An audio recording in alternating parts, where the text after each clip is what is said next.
अगर आप चाहते हैं धन, पुत्र, पौत्र, सम्मान, ऐश्वर्य, आरोग्यता, दीर्घायु, अविचारों से निवृत्ति और तंत्र बाधाओं का काट, इसके अलावा समाज में एक उन्नत स्थान भी, तो इस बार महाशिवरात्रि 2025 में यह एक ऐसा योग बन रहा है जिस योग में आप एक छोटी सी पूजा करने के उपरांत यह सब कुछ प्राप्त कर सकते हैं। इस बार महाशिवरात्रि 26 फरवरी बुधवार को है और उस दिन जो नक्षत्रों का योग है वह श्रवण और धनिष्ठा नक्षत्र की एक संयुति एक ही दिन में दिखाई दे रही है और इन नक्षत्रों के जो राशि है वह राशि है मकर और कुंभ, और मकर और कुंभ राशि के जो स्वामी हैं वे हैं शनि। शनि को लगा हुआ है श्राप और उस श्राप से निवृत्ति के लिए शनि महाराज भी करते हैं एक विशेष शिव के स्वरूप की पूजा, जिसको करने के उपरांत समस्त प्रकार के श्रापों से भी मुक्ति मिलती है, शनि की पीड़ा से भी मुक्ति मिलती है और बताई गई सारी व्यवस्थाएं और संपदाएं आपको प्राप्त भी होती है।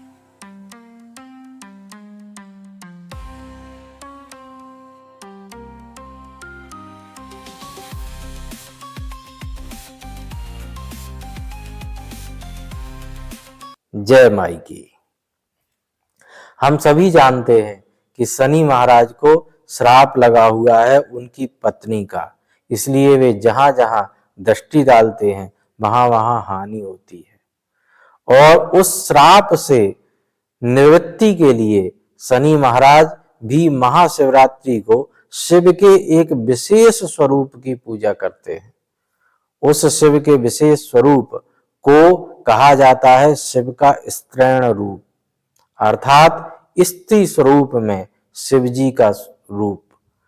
यह रूप बड़ा विचित्र है शिव जी का। इसमें स्त्री रूप में होकर के भगवान शिव वीणा वादन कर रहे हैं।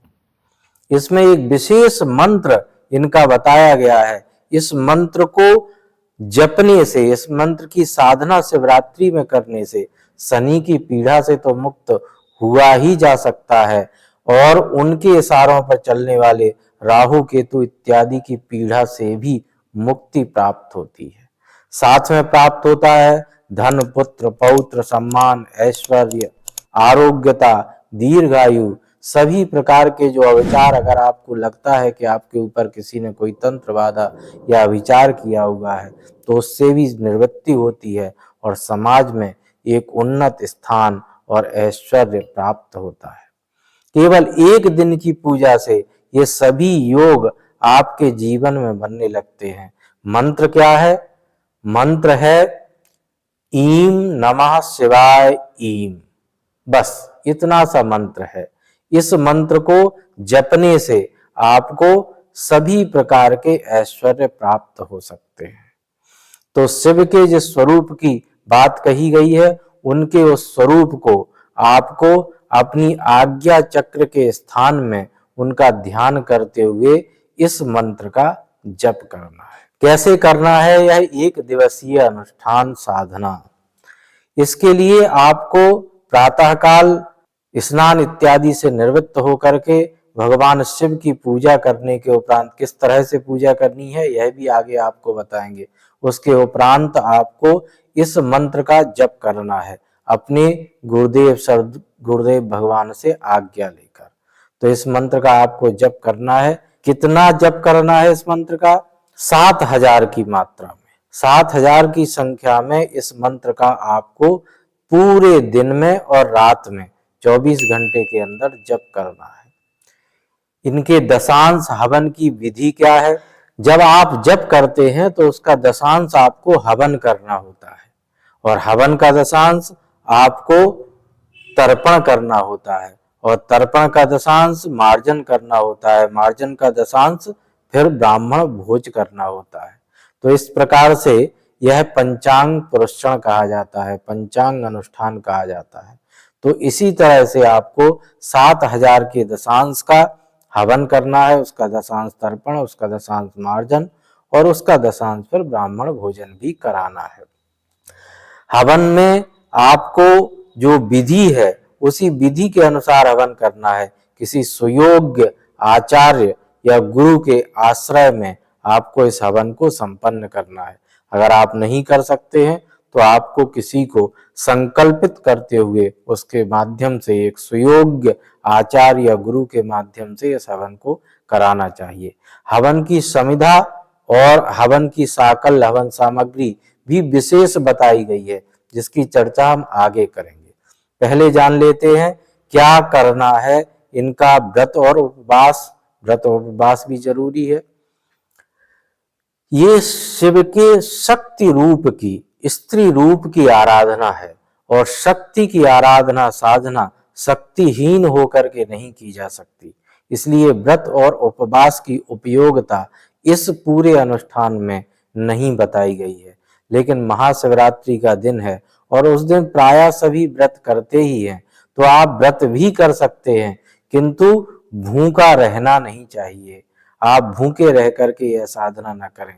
कुछ फलाहार या जो भी आप ले सकते हैं वह अपने भोजन के रूप में अवश्य लें। क्या मंत्र जप किसी दूसरे योग्य व्यक्ति से कराया जा सकता है? हाँ, अवश्य कराया जा सकता है, किंतु वह योग्य व्यक्ति आपके गुरु ही होने चाहिए, आपके आचार्य ही होने चाहिए, क्योंकि उनका दायित्व होता है आपके लिए कुछ करने का, जिससे आपके जीवन में आपको उपलब्धियां प्राप्त हो सके। शिव का पूजन कैसे करना चाहिए? शिव जी का पूजन करने के लिए आपको सबसे अच्छा है कि आप रुद्राभिषेक करें, विधिवत रुद्राभिषेक करें। आप शतरुद्रीय अभिषेक भी कर सकते हैं। आप रुद्राभिषेक में जो पूरे रुद्राष्टाध्यायी है उसके माध्यम से भी अभिषेक कर सकते हैं, या इससे बड़ा भी अभिषेक कर सकते हैं। जितना शक्ति सामर्थ्य आपके पास है उसी के हिसाब से आपको रुद्राभिषेक करना चाहिए, शिव का पूजन करना चाहिए। अगर शनि की पीड़ा से आप पीड़ित हैं तो आपको क्या दान करना चाहिए? यह भी महत्वपूर्ण प्रश्न है और इस अनुष्ठान का एक हिस्सा भी है कि आपको अगर शनि की पीड़ा है, राहु केतु की पीड़ा है, तो आपको कुछ विशेष दान इसमें करना है। आपको करना ये है कि सौभाग्य सामग्री यानी सुहाग की जो सामग्री होती है उस सामग्री को आपको किसी शिवालय में जाकर के, जो शिवलिंग होता है उसमें, शिवलिंग में जो शिव जी की जलहरी होती है उसके ऊपर अर्पण कर देना है, दान कर देना है। और साथ में तिल का भी थोड़ा सा दान शिवलिंग के ऊपर करना है।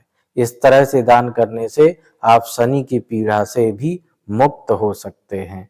और अगर आप और भी अच्छा फल चाहते हैं तो जो भी आपके गुरु हैं उनको आप लाल वस्त्रों का दान कर सकते हैं। इससे भी आपके जीवन में बहुत कुछ अच्छा होगा। अनुष्ठान की हवन सामग्री क्या है? अनुष्ठान की जो हवन सामग्री है वह विशेष बताई गई है। वे 7 चीजें हैं जिनको मिलाकर के आपको हवन करना है। गिलोय, बट अर्थात जो बट वृक्ष है उसकी लकड़ी, तिल, और साथ में होना चाहिए दूर्वा और दूध और घी और खीर। ये 7 चीजें मिला करके आपको हवन करना है। 6 चीजें मिला करके हवन करना है और बट वृक्ष की समिधा में हवन करना है।